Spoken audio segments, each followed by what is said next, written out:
This world is all about branding and marketing. The #1 branders in the universe is the United States. They made United States seem like it's the best place in the world to be. It's the land of the free, home of the brave. I go there to find and chase my dreams.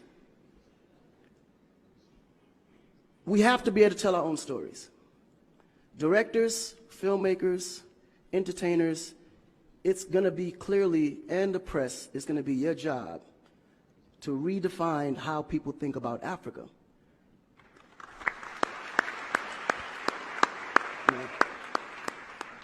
Because you're here, you see what's going on. You clearly can see in a vivid picture the good, the bad, and the ugly. What you choose to put out there is what the world is going to get. Because I can tell you right now, in Chicago alone, there's more people dying in Chicago than there was in the war in Iraq. But you would never see that. There's a lot of things that's happening in the U.S. that you would never see because they choose to show you what they want you to see for... Yeah. It's about country integrity. You have a certain reputation you have to keep. No one puts their family business out into the street. One of the problems we have in Africa is that when something happens, the press is quick to put out negative energy and quick to put out a negative story. And then that story goes on to internet, and other broadcasting systems take it and they post it. So when you look at places like Kenya, for instance, that I know of, maybe what, 2 terrorist attacks? But it was everywhere. So now people was afraid to go to Kenya because somebody shot up the mall. But then when you look online, there was over 25,000 attacks in the U.S., but you only knew about maybe 5 or 6. So we have to really rebrand. And then when you look at how the world perceives Africa, they're right. You know, you see zebras, lions, tigers, bears. Oh my. You get to the point where you think Africa's just a big jungle.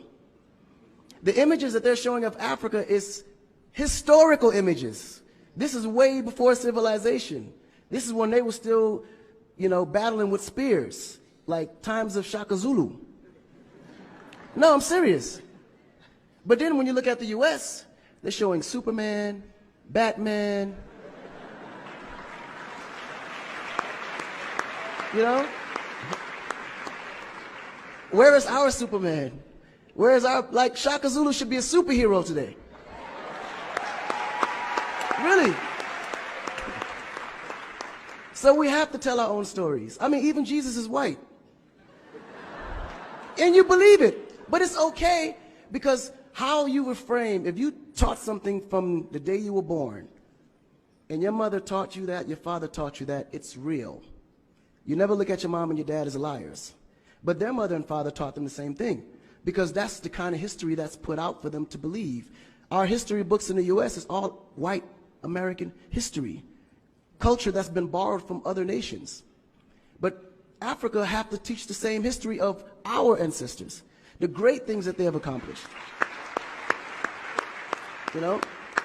And it's going to be the jobs of directors like yourself, filmmakers like yourself, to narrate that story. How do we want to be perceived? How do we want that story to be narrated to the rest of the world?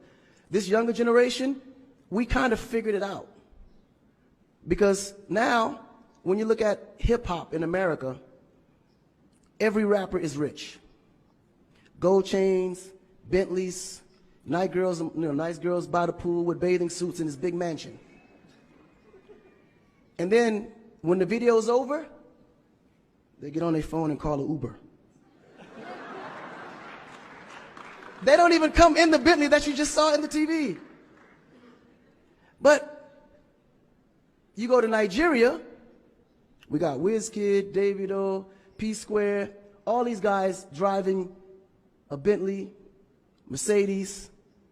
They actually own those cars. That's the difference. But if we don't translate that, they will never know. They think we're going to leave the shoot and go home on a horse or a zebra.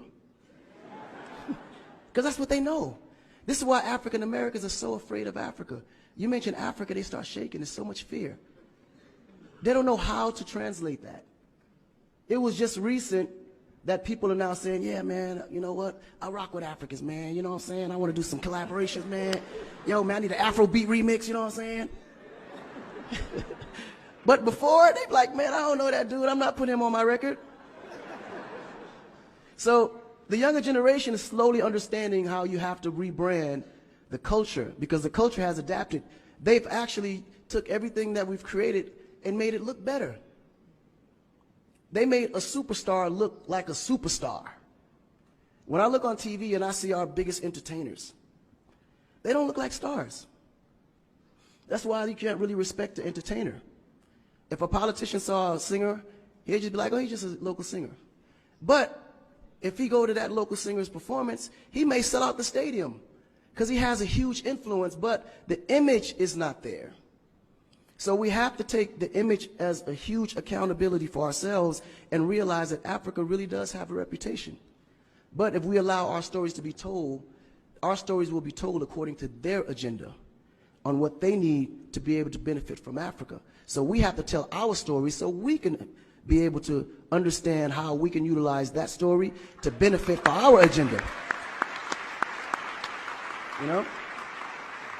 So in closing, this job is for the entertainers, the filmmakers, the reporters, and anyone that creates content. We have to rebrand. And we have to rebrand it in the way that we see it and tell the story to where they can understand it, feel comfortable, and want to come here and invest. Right? To add to what